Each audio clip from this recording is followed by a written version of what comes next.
Hello guys, आजको हाम्रो डिनरमा चाहिँ बफ सुकुटी र थुक्पा थियो। अनि यो बनाउनलाई चाहिँ मैले बफ सुकुटी पहिले तातो पानीमा भिजाएर काटेर राखेको थिएँ।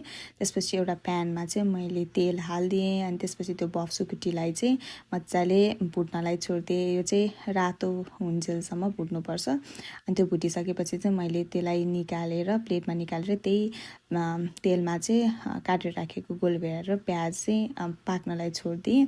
अनि त्यसपछि साइडमा चाहिँ मैले नुडल्सको लागि नि प्रिपेयर गरेर आएको थिएँ। अनि पानी पसालिदिएँ। अनि त्यसपछि चाहिँ यो मजाले गोलभेडा प्याजलाई चाहिँ मजाले पाक्नलाई दिनुपर्छ। मसँग गेडागुडीहरू केही पनि थिएन, त्यही भएर प्लेन सुकुटी थुक्पा खाने भनेर चाहिँ प्लान गरे हो। अनि त्यसपछि मजाले गलिसकेपछि चाहिँ मैले अब आफूलाई चाहिने मसला, नुन अनि खोर्सानी कति खाने त्यही अनुसार राख्ने। अनि मेरो पानी पनि उम्लिसकेको थियो, त्यही भएर मैले आफूलाई चाहिने नुडल्स चाहिँ राखेँ। अनि त्यसपछि अघि न फ्राई गरेको त्यो सुकुटीलाई पनि राखिदिएँ। अनि अब टेस्टको लागि चाहिँ अलिकति इन्हान्स गर्नलाई चाहिँ मैले अलिकति सोया सस पनि थपिदिएँ। अनि त्यसपछि पानी हालेर लो फ्लेममा चाहिँ आफूलाई कति झोल खान मन लाग्छ त्यति पानी हाल्ने।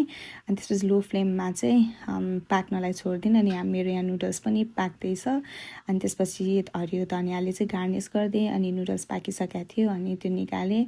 अनि हाम्रो झोल चाहिँ यस्तो देखाएको थियो। अनि मैले पछि त्यो टिमुर हाल्न बिर्सेछु, त्यही भएर टिमुर पनि हालिदिएँ। थुक्पामा टिमुर चाहिँ एकदम मिठो हुन्छ। अनि त्यसपछि हाम्रो लगभग पाकिसकेको थियो। अनि त्यसपछि मैले थुक्पा चाहिँ रेडी गरेँ अनि हरियो प्याजले टपिङ गरेँ। अनि यो खानालाई चाहिँ एकदम मिठो भएको थियो।